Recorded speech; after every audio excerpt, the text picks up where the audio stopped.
नमस्कार, आप लोग देख रहे हैं बिहारी नंदन चैनल और आप सभी का एक बार स्वागत है हमारे नए वीडियो में। आज हम बात करने वाले हैं सीवान लोकसभा सीट के बारे में। सीवान लोकसभा सीट एक ऐसा हॉट सीट इस समय हो चुका है कि यहाँ की गुत्थियां सुलझ ही नहीं रही है। कितना भी लोग चाह रहे हैं कि यहाँ की गुत्थियां अब सुलझेगी, लेकिन जैसे ही सुलझने की तरफ आ रही है फिर एक बार उलझ जा रही है।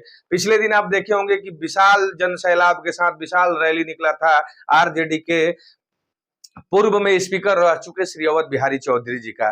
लेकिन जैसे ही शाम में आरजेडी के ऑफिशियल अकाउंट से ये खबर आया कि आरजेडी ने अपने 22 प्रत्याशियों का लिस्ट जारी कर दिया है कि इस जगह से हमारे ये प्रत्याशी हैं, लेकिन सिवान को उन्होंने गायब कर दिया। और सिवान जैसे ही गायब हुआ एक न्यूज हड़कंप मच गया कि अवध बिहारी चौधरी जी, जो कि दिन में इतने विशाल जनसैलाब के साथ आरजेडी कार्यकर्ताओं के साथ इतना विशाल रैली निकाले, इतना अच्छा फ्लैग मार्च उनका हुआ आरजेडी कार्यकर्ताओं के साथ, लेकिन उनका नाम ही उसमें से गायब हो गया।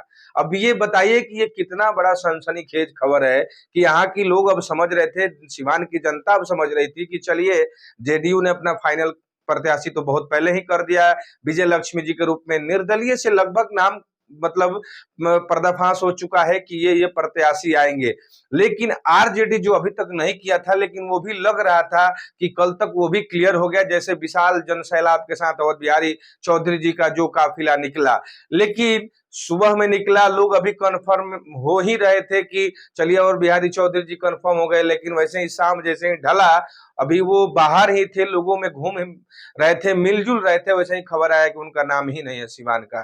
तो हम आपको बता दें कि आखिर आरजेडी क्यों ऐसा कर रही है।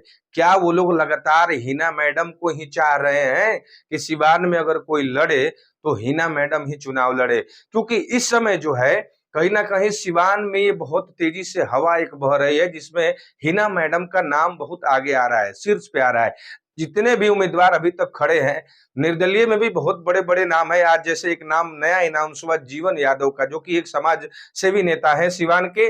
उन्होंने भी आज अनाउंस कर दिया है कि मैं भी सिवान से निर्दलीय चुनाव लड़ूंगा।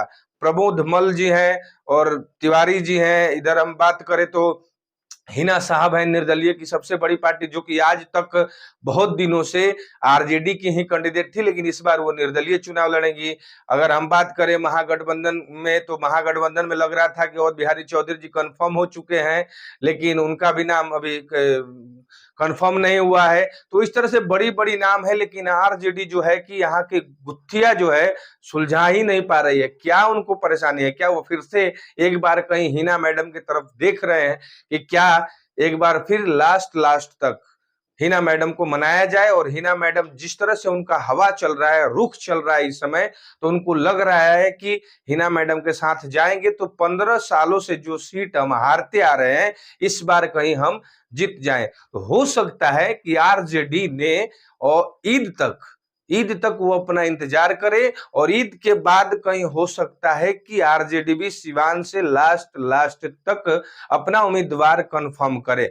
बहुत सारे लोग ये भी कह रहे हैं, जो कि हवाए में बातें चल रही है, कि आरजेडी ने सिवान का सीट छोड़ दिया है, यहाँ पे कोई प्रत्याशी नहीं उतरेगा हिना मैडम के लिए। कि हिना मैडम अगर निर्दलीय भी लड़ेंगी तो उनके लिए वो छोड़ चुके हैं। लेकिन मुझे ऐसा नहीं लगता है कि आरजेडी ऐसा कोई फैसला लेगी कि अगर कोई नहीं भी लड़े तो यहाँ अपना चुनाव वो नहीं लड़ाएगी। अगर उसको नहीं लड़ना होता यहाँ का चुनाव, तो वो कांग्रेस को दे देती, दूसरे के किसी को ये सीट दे देते कि मैं आरजेडी से यहाँ चुनाव नहीं लड़ना चाहता हूं, आप जो महाराजगंज सीट लिए हैं यहां से हम लड़ लेते हैं, आप महाराजगंज के एवज में आप यहाँ सिवान से लड़ लीजिए। लेकिन आरजेडी यहाँ से अपना कैंडिडेट उतारेगी, ये बात फाइनल है।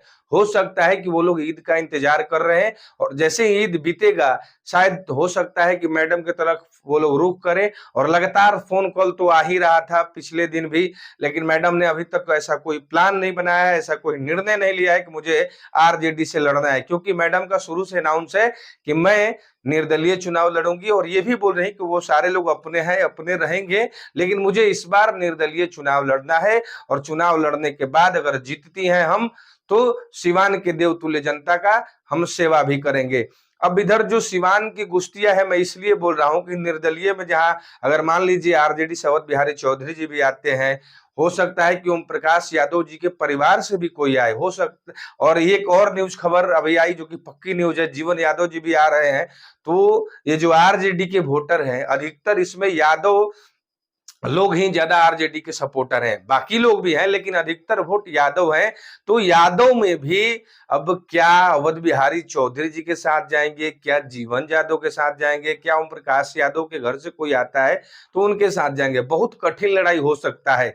निर्दलीय में भी बड़े बड़े नाम हैं, जैसे हिना साहब हो गई, प्रमोद मल जी हो गए, त्रिपाठी तिवारी जी हो गए, बहुत बड़ी बड़ी नाम है। और एनडीए से तो जो है विजय लक्ष्मी कुशवाहा जी, वो भी एक तरफ अपना परचम लहराई है और लगातार बोल भी रही हैं कि मैं इस बार 2 लाख वोटों से चुनाव जीतूंगी हर हाल में। तो आपको क्या लगता है कि ये कब तक यहाँ की गुत्थियां जो है वो सुलझेगी, क्योंकि अभी तक सुलझ तो रही नहीं है, जब सुलझने का टाइम आ रहा है तो ये उलझ जा रही है। आपको क्या लगता है कि सिवान का सांसद इस बार कौन बनेगा, जीवन यादव, हिना मैडम, या अवध बिहारी चौधरी जी, या विजय लक्ष्मी जी? जरूर बताइएगा। नमस्कार।